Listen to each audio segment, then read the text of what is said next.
절만 우리 같이 읽습니다. 시작. 남편은 그 아내에 대한 의무를 다하고 아내도 그 남편에게 그렇게 할지라. 아멘. 자, 우리 옆에 계신 분들과 서로 인사 나누시겠습니다. 사랑하고 축복합니다. 네, 고맙습니다.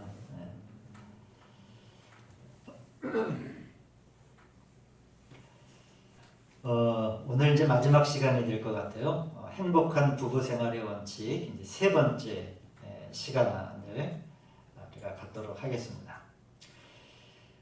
우리가 아내 노릇하기 그리고 남편 노릇하기를 배워야 한다라고 하는 것이 여러 가지 강론보다 훨씬 더 중요한 베이스가 된다 하는 말씀을 우리 성도님들 꼭 기억해 주시길 바랍니다. 오늘 이 말씀은 이 자리에 있는 이제껏 부부 생활을 다 해봤는데 뭘 더 배우겠는가 하지 마시고 또 이러한 성경 말씀을 우리가 기초 삼아 우리 자녀들에게 또 다른 혼인을 앞둔 또 사람들에게 우리가 마땅히 가르쳐야 한다라고 하는 마음으로 우리가 이 말씀을 함께 나눴으면 좋겠습니다. 구체적 강론으로 들어가 우리가 눈을 감고 상대방의 문제를 보지 않기를 배우는 것. 두 번째로는 또 서로 양보하는 것에 대해서, 세 번째로는 상대방의 장점을 감상하다라고 하는 것은 기꺼이 즐거운 마음으로 바라보고 칭찬하고 인정해 주는 것에 대해서 지난번 말씀을 드렸고, 그리고 지난주 마지막에 우리가 부부간에도 마땅히 예절을 갖추어야 한다라고 하는 말씀까지 나눈 것을 여러분 기억하시겠습니다.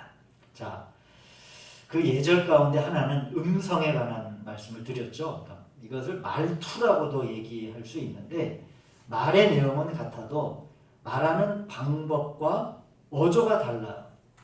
그래서 우리가 사랑의 어조가 있고 미움의 어조가 있고 비꼬는 어조가 있고 여러 가지 이 어조가 있는데 특별히 말과 행동과 태도와 이 여러 가지 것 중에서 음성에 관한 우리가 특별히 사람을 대할 때는 마땅히 그 좋은 음성을 가지고 어조를 가지고 우리가 부부간에도 말하는 법을 배워야 할 것입니다. 그래서 우리가 내가 안에서 또 집안에서 아버지 어머니로서 쓰는 말투가 아내와 남편으로 쓰는 말투가 정말로 다른 사람에게도 참 좋은 받아들일 수 있는 그런 언어를 내가 사용하는가. 어쩌면 밖에서는 사회적 관계 안에서 조금 건조하다 하더라도 마땅히 다른 사람이 인정하는 말투를 쓰는데 집에만 오면 제가 오늘 시간이 짧기 때문에 이런 여러 가지 사례들을 말씀드릴 수는 없겠지만은 예전에 저도 이제 상담 공부를 하면서 가정 상담 안에 부부간의 가장 큰 문제의 발단이 밖에서 마땅히 다른 사람들에게 잘 쓰는 말투가 집안에서는 그 말투를 쓰지를 않는 거예요. 그러니까 자기의 개인적인 육체가 막 묻어나는 말투를 아내에게, 남편에게, 그리고 자식에게, 특별히 우리 자녀들에게는 이제 말투를 마음대로 우리 부모가 쓸 수 있죠. 내가 생각나는 대로, 내 감정에 따라서. 그래서 이 예절이라고 하는 것은 형식적인 게 아니라 어떠한 마땅히 사람으로서 갖추어야 될 틀에 내 감정을 맞추는 거거든요. 자기의 감정의 색깔을 그대로 드러내는 것이 아니라. 자, 오늘은 다섯 번째로 우리 가정 안에 하나님께서 주어진 사랑을 잘하게 하는 것이 우리가 부부 생활, 행복한 부부 생활을 하는 원칙 다섯 번째 하나의 원칙으로 성도님들과 함께 나누고자 합니다. 그러니까 우리가 혼인을 하게 되면 다 사랑해서 혼인을 하잖아요. 안 그런 예를 그렇지 않은 예도 있더라고요. 그거는 소수의 예고요. 마땅히 부부가 결혼을 하면 우리가 다 앞에서 죽을 때까지 사랑할 거야. 흰머리가 될 때까지 사랑할 거야. 다 마땅히 그런 사랑의 감정을 가지고 결혼을 하잖아. 그러니까 가정이 좋아지려고 하면 혼인을 했을 때 그 사랑했던 그 사랑을 죽이지 않고, 그러니까 말리지 않고 그것을 더 풍성하게 잘하게 할 수 있도록 노력을 해야 된다라고 하는 거예요. 어떤 사람들은 그렇게 얘기하기도 합니다. 사랑이 죽습니까? 네, 죽을 수 있습니다. 사랑이 죽을 수 있어요. 그러기에 사랑은 유기물과도 같다라고 우리가 피차 생각해야 될 것 같아요. 여러분, 유기물과 같아서 마땅히 거기에 양육이 필요하고 음식, 어떤 영양분이 반드시 필요하다라고 하는 거죠. 처음 혼인했을 때 사랑이 뜨거운 게 아니에요. 큰 게 아닙니다. 어쩌면 그것은 남과 남이 인간관계 안에서 특별한 부부의 관계로 만나서 사랑이라고 하는 한 맹아, 어떤 씨앗인 거죠. 그리고 그 씨앗에 만족하며 많은 사람들이 그게 가장 큰 최대 분모라고 생각을 하고 살려고 하기 때문에 그거보다 더 크게 키울 생각을 안 하기 때문에 사랑이 마르게 되는 경우가 많이 있죠. 그래서 우리들의 사랑이, 당신과 나의 사랑이 자라도록 계속적으로 거기에 어떤 영양분을 줘야 된다라고 하는 것을 우리가 바탕에 배워야 됩니다. 그리고 그것이 사랑이라고 하는 것은 그것이 필요하다라고 하는 거예요. 사랑은 공급이 없고 양육이 없으면 멈추죠. 그리고 시들거나 말라 죽기도 합니다. 사랑은 혼인의 기초이기도 하지만 나아가 이제 혼인의 기초만이 아니라 가정의 기초가 되지 않겠습니까? 그래서 이 많은 사람들이 사랑이라고 하는 그 감정과 그 이유로 결혼을 하지만 결혼 후에 이 사랑을 양육하지 못하여 사랑이 죽고 사랑이 죽기 때문에 결과적으로는 가정이 마르게 되고 가정이 기초가 흔들리게 되는 거죠. 여러분, 사랑 없는 결혼이 얼마나 고통스러운 거겠어요. 그러나 사랑 없는 가정은 더 고통스러운 거예요. 지옥이죠. 말 그대로. 그래서 우리가 사랑을 잘 키워야 사랑은 잘하게 해야 된다라고 하는 것을 우리 자녀들에게 마땅히 잘 가르쳐 주시기 바랍니다. 한 가지만 우리 사랑을 키우는 요소 중에 우리가 쉽게 간과할 수 있는 부분 한 가지만 말씀을 드리자면은 우리가 사랑을 잘하게 하는 데 있어서 이 부분은 쉽게 우리가 놓치는 요소 중에 하나가 뭐냐면 상대방이 두려워하는 것이 무엇인지를 찾아내고 우리가 그것을 알고 있어야 됩니다. 자, 그건 무슨 얘기냐면 우리 아내는, 내 남편은 이러한 상태와 이러한 환경과 그리고 이러한 말 그리고 어떤 이러한 정서를 굉장히 두려워해 라고 하는 것을 알고 있어야 된다는 거예요. 알고 있어야 된다는 거예요. 그리고 그것을 삼가하는 것이 우리에게 필요하지 않겠습니까? 그러니까 이 이야기는 더 나아가면 결단코 자기 멋대로 말하기를 우리가 말하지 않기를 우리가 배워야 한다라고 하는 거죠. 제가 지난 주일 낮예배 때 벌금 50만 원 그 변호사 가정이 맞은 이야기를 대법원에서 잠깐 이야기를 했잖아요. 남편은 결단코 해서는 안 되는 일을 했어요. 이게 뭐 우리가 조그마한 신문에 난 기사로 그 모든 내막을 우리가 다 알 수 없지만 그 아내가 먹는 반찬에 침을 뱉었다. 이건 이제 파국으로 치닫는 거죠. 관계가. 그런 일을 상상이나 할 수 있겠습니까? 먹는 반찬에 침 뱉는 건 이게 이 정상적인 사고 구조가 아니잖아요. 환경이. 그러나 하나 남편이 이제 하여튼 이 기사로만 제가 말씀을 드리는 거예요. 이제 그렇게만 생각을 하세요, 여러분들도. 이 남편이 침을 뱉은 이유가 아내가 밥을 먹을 때 핸드폰으로 통화를 하면서 밥을 먹었기 때문이다라고 이제 신문 기사는 나왔죠. 자, 이것만 보면 남편은 결단코 해서는 안 된 짓을 했어요. 그러나 또 하나, 아내도 남편이 지극히 싫어하는 부분에 대한 양보가 필요하다라고 하는 겁니다. 그러니까 제가 이제 이것을 상대방이 두려워하는 것에 대해서 알고 있어야 하고 또 그것을 찾아내야 된다라고 하는 건데 어쩌면 이제 그 이유가 다는 아니겠죠. 더 깊은 아마 빙하와 같이 이건 드러난 단초고 숨겨진 더 많은 우리가 알지 못하는 스토리가 있겠지만은 그래도 하여튼간 표면적으로 남편이 나는 당신이 밥 먹을 때 전화를 하면서 밥 먹는 걸 난 싫어해 라고 만일 표현을 했다면 아내는 어떻게 해야 되는 게 마땅한 일입니까? 나는 밥 먹으면서 전화하는 게 굉장히 좋아 라고 할지라도 상대방이 극도로 그것을 싫어하는 부분이 있다면 그것에 대해서 삼가하는 것이 필요하겠죠. 이것이 여러분 우리 가정 안에 사랑을 잘하게 하는 데 있어서 굉장히 중요한 요소고 우리가 간과해서는 안 될 일이 될 것입니다.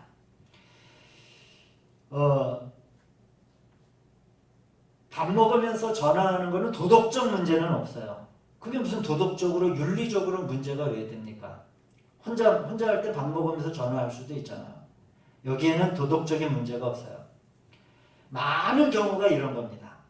우리가 내가 무엇인가를 삼가해야 된다라고 하는 것을 보통 우리는 어떤 도덕적인 그리고 윤리적인 부분에 한해서만 적용시키려고 하는 우리들의 그 인간의 마음이 있어요. 이게 왜 도덕적으로 왜 문제가 돼? 이 행동이 왜 뭐 어떤 윤리적으로 문제가 있어? 남편에게 아내에게 그렇게 항변할 수도 있어요. 아, 내 행동이 뭐가 그렇게 큰 문제가 돼? 이게 뭐 잘못된 일이야? 뭐 쉽게 우리 이렇게 많이 이야기하잖아요. 이게 뭐가 문제인데? 자기에게는 문제가 아닌 거예요. 그러나 다시 말씀을 드리지만 사랑을 키워나가기 위해서는 상대방이 두려워하는 일, 근본적인 감정이죠. 싫어한다라고 하는 건 두려워하는 감정의 또 하나의 표현이거든요. 그 두려워하는 것에 대해서 우리가 양보하는 것이 이 사랑이라고 하는 것의 영양분을 공급하는 굉장히 중요한 통로가 됩니다. 부부는 그렇잖아요. 서로 다른 취미와 문화와 환경 안에서 살다가 만났기 때문에 대단히 상이한 관점을 가지고 있습니다. 설령 같은 취미 동호회에서 만난다 할지라도 그것에 대해서 접근하고 인식하는 태도가 다를 수 있어요. 등산 동호회에서 만나서 사랑이 싹 터서 결혼을 했으니까 산을 가는 거를 굉장히 좋아하니까 서로 부부가 일치가 되겠지. 과연 그럴까요? 어떤 사람은 그냥 그저 자연을 즐기고 싶어하는 사람 관점이 있고 누구는 꼭 그거를 정복해야만 하는 그런 등산에 대한 관점이 있을 수 있거든요. 영화를 좋아한다. 누구는 멜로물을 좋아하고 누구는 액션물을 좋아하고 서로 창을 갖고 싸우기도 하겠죠. 그러니까 상대방이 견딜 수 없는 일을 내가 하면서도 나는 뭐 아무렇지도 않아. 이게 뭐가 문제가 돼? 내 안에 이런 생각이 든다면 반드시 문제를 후에 야기하게 되겠죠. 우리가 사랑을 키워가는 굉장히 중요한 한 가지 간과할 수 있는 부분에 대해서 말씀을 드렸습니다. 자, 6번째로 우리가 성경 오늘 말씀대로 아내에 대한 사랑을 다하고 이제 이런 말씀은 많이 나와요. 부부니까 자기가 가지고 있는 사랑이라고 하는 그런 감정, 이제 내적인 감정의 문제인데 그러나 오늘 말씀은 뭐냐면 의무에 대해서 말하는 거예요. 부부는 의무 관계가 있다는 이야기죠. 그러니까 이거는 의무라고 하는 게 뭡니까? 내 마음 안에 딱 들지 않아도 내 생각과 일치하지 않아도 내 감정과 일치하지 않아도 내가 그렇게 표현하고 내가 그렇게 행동해야 될 요소가 바로 의무라고 하는 거예요. 여러분 우리가 국방의 의무가 있다. 누가 남자들이 군대 가기를 누가 즐거워하겠어요? 지금 청년들이. 그러나 의무이기 때문에 하는 거예요. 의무라고 하는 단어는 바로 그겁니다. 남편은 아내에 대한 반드시 의무가 있고 아내도 남편에 대한 의무가 있다. 이런 우리 자녀들이 젊은 우리 청년들이 또 우리 예수 믿기 시작한 우리 그리스도인들은 반드시 이 성경의 말씀을 마음속에 묵상을 해야 합니다. 그렇기 때문에 6번째로 이기적이지 않아야 한다라고 하는 그러한 원칙을 6번째로 말씀을 드립니다. 결혼을 한 사람이면 결혼을 한 사람답게 살고 변해야 됩니다. 그거는 의무예요. 마치 결혼을 하지 않은 것처럼 살려고 하면서 결혼을 하는 것은 반드시 그 가정 안에는 문제를 야기하게 되어 있죠. 결혼을 한 사람은 아내에 대한 의무가 있다라고 하는 이 말씀과 같이 이제 결혼한 사람처럼 살아야 한다라고 하는 것이죠. 그래서 오늘 우리 7장 27절 뒤에 쭉 부분에 가시면은 이런 말이 있습니다. 남편에 관한 말씀인데 아내에게 매였으면 그에게서 벗어나려고 하지 마십시오. 성경의 말씀이에요. 누구든지 결혼이라고 하는 것은 서로에 대한 의무이기 때문에 그 의무를 안 지려고 벗어나려고 해서는 안 된다라고 하는 것이죠. 자기 중심적인 것처럼 중심적인 것은 우리 결혼 생활에 있어서 참 불행한 일입니다. 여러분 사랑이라고 하는 말을 우리가 단어를 쓰고 이 사랑이라고 하는 단어를 그대로 탁 뒤집으면은 뭐가 나올까요? 그러니까 여러분 예수님의 사랑을 우리가 이제 다시 예수님의 사랑이라고 보통 그러잖아요. 앞장에는 예수님의 사랑이라고 크게 제가 썼어요. 그리고 이 예수님의 사랑을 이렇게 뒤집으면은 여기 뒤에는 똑같은 면에 뭐가 쓰여지게 될까요? 예수님이 우리를 어떻게 사랑하셨어요? 십자가에서 죽기까지 사랑하신 거예요. 그러니까 예수님의 우리 그리스도의 사랑이라고 하는 것은 하나의 그릇이라고 하면 그 그리스도의 사랑을 채우는 내용이 뭐예요? 희생이죠. 피 흘림이고 죽음이에요. 우리가 그리스도인으로서 마땅히 이 부부 생활에 관한 원칙을 보는 거잖아요. 제가 뭐 어떤 일반 강사처럼 이 사회의 인간관계를 설명하는 그런 교육처럼 말씀을 드리는 것이 아니라 우리가 마땅히 그리스도인이라고 하면 전제가 있다면 이것이 바로 우리 부부 안에서 가정 안에서의 사랑이라고 하는 것은 우리도 그리스도와 똑같은 내용을 갖는 거예요. 우리가 희생이 우리의 사랑이라고 하는 뜻 이면에 똑같이 그 글자가 쓰여지게 되겠죠. 희생이란 나의 기쁨보다는 상대방의 기쁨을 구하는 일이 되죠. 상대방의 기쁨을 구하려고 하면 어떻게 해야 됩니까? 내가 지독히 주관적이지 않고 객관적이기를 우리가 배워야 할 것입니다. 내가 기쁘니 당신도 마땅히 기뻐해야 돼 라고 하는 것은 주관적 기쁨입니다. 객관적 기쁨, 특별히 이 부분은 우리 한국 사회에서 한국 사회도 많이 변했지만 바뀌어가는 과정에 있지만은 특히 한국 사회가 오랫동안 남성 중심적 사회에서 우리 살았잖아요. 그런 면에서 저를 비롯해서 우리 남편들이 더 이 부분에 관해서는 이제 말씀을 더 깊이 붙들어야 하는 지점이 될 것 같아요. 왜 한국 사회에서는 가장 아버지 그러면은 그 가정은 그 아버지 중심으로 세계관이 형성이 되고 그렇게 움직이도록 우리가 오랫도록 이 우리나라의 그러한 DNA가 흘러왔어요. 그래서 우리가 주관적인 기쁨을 강요하기가 쉽죠. 남편들은 자식들에게도. 그러나 주관적인 기쁨은 사랑이 아닙니다.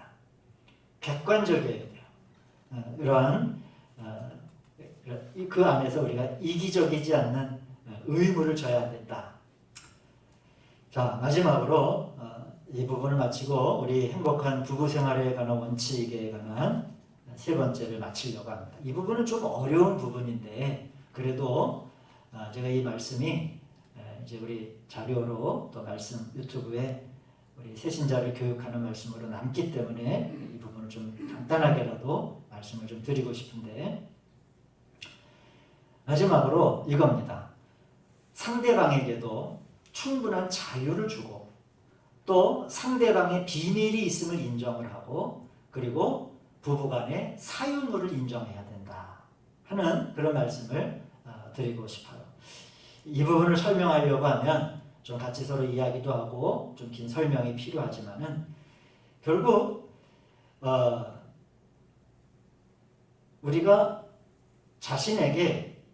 나 자신에게는 내가 이 사람을 만난 뒤에는 이 가정을 꾸린 뒤에는 나는 아무런 권리가 없어 라고 생각하면 갈등이 시작이 됩니다. 마땅히 아내로서의 나의 권리가 있고 마땅히 남편으로서의 나의 권리가 있다라고 피차가 생각을 해야 되는 거예요. 그러니까 이 권리라고 하는 것은 상대방을 억누르려고 하는 권리가 아니라 나의 것이 있다라고 생각해야 되는 것이죠. 여러분, 내 자유를 다 뺏어가는 사람을 여러분 사랑하시겠습니까? 나는 아무런 권한도 없고요. 나는 아무런 할 것도 없어요. 이런 말은 사실 건강한 부부 관계 안에서 나오는 말은 아니에요. 우리가 마땅히 나에게도 내 생각과 내 뜻대로 할 수 있는 자유가 있고 또 어떠한 내가 가지고 있는 비밀이 있고 또 내가 소유할 수 있는 사유물들이 우리가 마땅히 있어야 되죠. 개인의 시간, 개인의 금전, 그리고 개인의 물건들이 있어야 됩니다. 모든 구별 없이 상대방의 시간을 내가 마음껏 쓸 수 있다라고 생각하지 말아야 된다라고 하는 것이죠. 비밀에 관해서도 양심에 꺼리낌이 없는 비밀을 우리는 가질 수가 있는 겁니다. 자, 문제를 해결하는 하나의 길이 있습니다. 그래서 제가 처음 1번서부터 7번째까지 쭉 말씀을 드리면서 이런 부부 생활의 원칙에 관한 말씀을 드렸는데, 자, 그러기 위해서는 어떻게 해야 될까? 우리가 가정의 공동 생활을 개선하고 좀 적극적인 면을 우리가 추구할 필요가 있습니다. 이게 제일 어려운 걸 거예요. 모든 사람이 다 문제의식이 많아요. 또 관계에 있어서 우리 사랑하는 성도님들은 우리는 그냥 100% 아무런 문제가 없어요 라고 그렇게 믿으며 또 그렇게 여기며 또 사시겠지만 또 그렇게 되기를 바라지만은, 그러나 그러한 100% 아무런 문제가 없는 부부를 저는 아직 본 적은 없어요. 저도 문제가 있으니까, 미진한 부분이 있으니까. 다 우리가 똑똑하고 현명한 사람들이기 때문에 우리가 어떠한 부분이 우리 가정 가운데, 부부 생활 가운데 무엇이 미흡하다라고 하는 것을 다 알아요. 그런데 계속 그 자리에 머물러 있는 이유는 뭘까요? 그것은 이제 우리가 문제를 해결하는 하나의 길, 이 가정의 공동생활을 개선하고 더 적극적인 면을 추구하려고 하지 않기 때문에 그냥 그 자리에 스탑해서 머무는 거죠. 그래서 여러분, 자녀가 함께 사는 부모는 함께 가정 안에서 기도하는 시간과 함께 하나님을 기다리는 시간과 영적인 것을 함께 교통하는 시간을 이게 이제 개선하는 거예요. 공동생활. 이 가정도 공동생활이잖아요. 이제 자녀들이 다 나가도, 저희 집도 이제 애들이 다 나갔으니까 이제 부부가 살 때 어떤 생활의 패턴들이 달라지잖아요. 그럼 그 안에서 어떠한 우리가 체면을 차리는 것이 아니라 하나님의 빛 앞에서 공평하게 심판받기를 우리가 원해야 됩니다. 영적인 대화를 시도해 보는 거죠. 하나님이 보시기에 우리들의 지금 이러한 태도와 이러한 생활에 대해서, 이러한 생활의 방면에 대해서 하나님이 보시기에 나의 태도를 어떻게 보실까요? 우리의 가정 생활은 하나님께서 정말 합당하게 여기실까요? 라는 것 등의 이런 대화를 우리가 나눠야 됩니다. 일상적인 대화가 있죠. 당신 뭐 먹고 왔어요? 어떻게 누구 만났어요? 이런 일상적인 대화를 우리가 많이 하는데, 하나님의 말씀의 빛 앞에서 나를 드러내는 대화를 몇 마디를 하시는지 모르겠어요. 이게 공동생활을 개선하는 중요한 키가 됩니다. 중요한 키가 됩니다. 잘 하시는 분들도 있겠지만 우리 자녀들에게도 학교에서 너 오늘 뭐 배웠니? 누구하고 어떻게 살았니? 급식은 어땠니? 학원은 어땠니? 이러한 아주 일상적인 대화를 하지만은 또 한번 우리 부모님들이 하나님의 말씀에 빛 앞에서 우리가 한번 드러나기를 원하는 이런 대화들 같은 거, 이걸 가정생활을 굉장히 많이 변화시켜 주게 될 겁니다. 자, 말씀을 정리합니다. 이렇게 우리가 남편 노릇, 아내 노릇하기를 배우고자 결심하고 성경과 교회의 가르침을 붙들고 부부 생활을 돌아본다면 반드시 하나님께서 우리 사랑하는 성도님들의 가정을 더 복되게 하시고 아름답게 만드시고 성경에서 얘기하는 하나님의 말씀 안에서 행복한 우리 가정생활 또 그리고 부부 생활을 잘 세워나가시기를 우리 주님의 이름으로 축원드립니다. 기도하시겠습니다.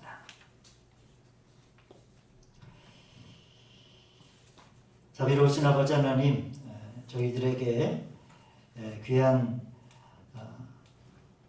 가정을 허락하여 주시고 또 그 안에 자녀들을 허락하여 주시고 믿음의 가정을 세워가도록 축복하여 주신 것을 감사를 드립니다.